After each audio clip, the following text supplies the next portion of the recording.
Bon allez, il est l'heure. On parle des Sons of Malice.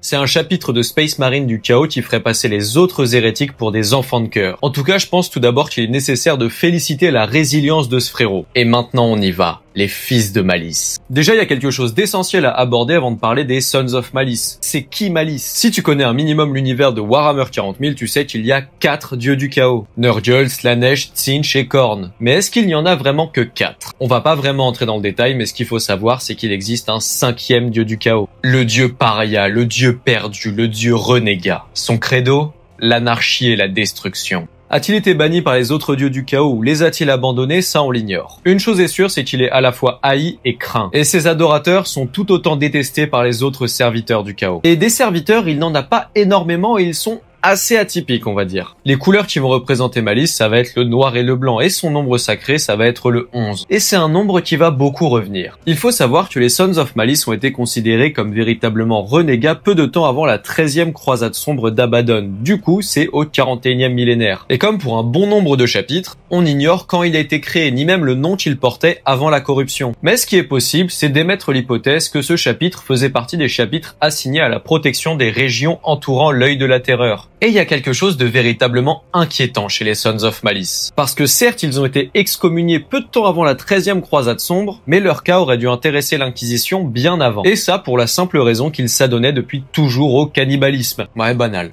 Lorsque l'Inquisition s'est enfin penchée sur le cas du chapitre lors de leur rite de victoire cannibale, l'inquisiteur Pietas a alors mobilisé des sœurs de bataille afin d'aller affronter les nouveaux hérétiques. Mais Catal, le capitaine de la première compagnie ainsi que l'actuel maître de chapitre, a vaincu l'Inquisition avec l'aide de ses frères et il va sacrifier l'inquisiteur pendant le rituel. À la suite de ces événements, ils vont se faire excommunier et seront condamnés à errer dans l'œil de la terreur. Ils vont perdre leur planète natale Célus au profit des Cadiens et ces derniers vont massacrer les tribus locales qui étaient à l'origine de ces pratiques barbares. À partir de maintenant, les nouveaux hérétiques vont mener une guerre incessante non seulement contre l'Imperium, mais aussi contre les autres forces du chaos. Les Sons of Malice sont les disciples de Malice. Oui, c'est assez logique. Et de ce fait, ils vénèrent le nombre 11. Si bien qu'avant leur excommunion, ils s'adonnaient tous les 11 ans à un rite sacrificiel cannibale sur leur monde natal. Parce que le cannibalisme c'est pas déjà assez, il y a autre chose de véritablement terrifiant chez eux. Contrairement à ce que l'on pourrait attendre de guerriers si vicieux, sanguinaires et brutaux, ils ne sont pas bruyants du tout, bien au contraire. Ils chuchotent lorsqu'ils échangent entre eux et ils ne font jamais le moindre bruit au combat. Ce qui donne l'impression de se battre contre de vrais fantômes. Cette particularité leur donne une aura particulièrement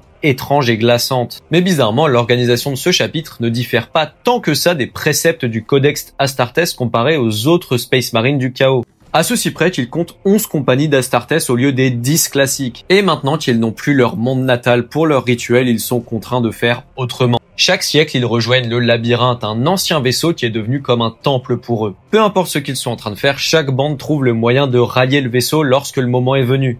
Et chaque frère de bataille va s'isoler dans une cellule afin de dévorer vivant l'esclave qui lui a été assigné. Ouais, c'est charmant. Lors de cette réunion, les Sons of Malice vont s'adonner à un petit concours où le gagnant aura le droit de devenir un condamné. Et les participants de ce jeu s'aventurent donc dans les couloirs du labyrinthe. Et le seul qui en atteint le bout et qui peut s'échapper devient ainsi un des légendaires condamnés. Et les perdants, quant à eux, soit ils meurent, soit ils deviennent des créatures du Warp. Et ces fameux condamnés sont les éléments d'un sacrifice qui nécessite 11 d'entre eux. Et lorsque 11 de ces champions auront été sacrifiés, Malice pourra revenir et finalement apparaître dans le Matérium, pouvant ainsi mener ses disciples dans leur croisade pour récupérer leur monde. Les Sons of Malice, ce sont de véritables monstres parmi les monstres. Ils représentent parfaitement leur dieu, ils détestent toute chose et ils sont autant des ennemis de l'Imperium que des ennemis du chaos. De véritables monstres sanguinaires agissant dans un silence glaçant.